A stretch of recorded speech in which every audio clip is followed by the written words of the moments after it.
অনলাইনে শেখ হাসিনার ভাষণের প্রতিবাদে এক্সকাভেটর ও ক্রেন দিয়ে ভেঙে ফেলা হলো ধানমন্ডি ৩২ নম্বরের বাড়ি।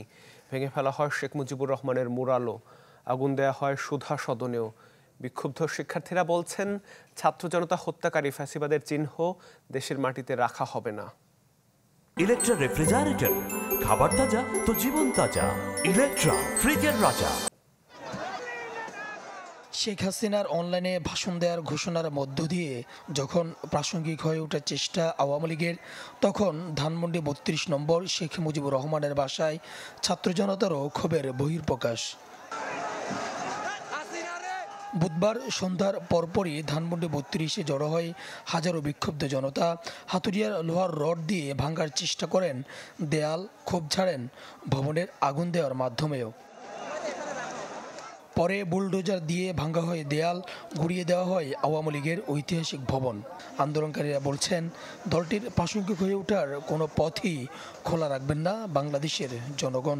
আর এই পদক্ষেপের মাধ্যমে সারা বাংলাদেশ দেখুক যে কোনো ফ্যাসিবাদী এখানে থাকতে পারবে না। ৬ মাস অতিবাহিত হওয়ার পরও এখন পর্যন্ত খুলি হাসিনা দিল্লিতে অবস্থান করতেছে। বাংলাদেশ সরকারের দুর্বলতা কোথায়?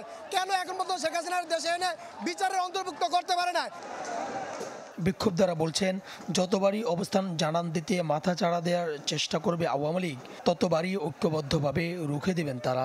যে শেখ হাসিনার আতুর ঘর ছিল ধানমন্ডি ৩২, এই ধানমন্ডি ৩২টাতে আমরা চিরতরে গুড়াই দিয়ে পুরো ফ্যাসিজমের পুরো কবর দিয়ে দিব। আমরা ছাত্র জনতা এখনো এক আছি, মাঠে আছি এবং সেটা প্রতিহত করব ইনশাআল্লাহ।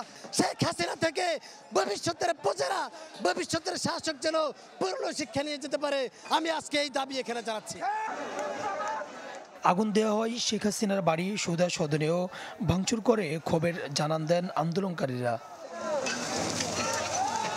রাতভর ধানমন্ডি ৩২-এর বাড়ি ঘিরে পরিস্থিতি ছিল উত্তপ্ত। ৫ আগস্টের পর দ্বিতীয়বারের মতো ধ্বংসস্তূপে পরিণত হয়েছে ধানমন্ডি ৩২-এর আওয়ামী লীগের ঐতিহাসিক ভবনগুলো। আন্দোলনকারীরা বলছেন, যতবারই আওয়ামী লীগ প্রাসঙ্গিক হওয়ার চেষ্টা করবে, ততবারই তাদেরকে অপ্রাসঙ্গিক করার যত চেষ্টা করা দরকার সকল চেষ্টা করবেন তারা। সুলতান মাহমুদ আরিফ, চ্যানেল 24, ঢাকা।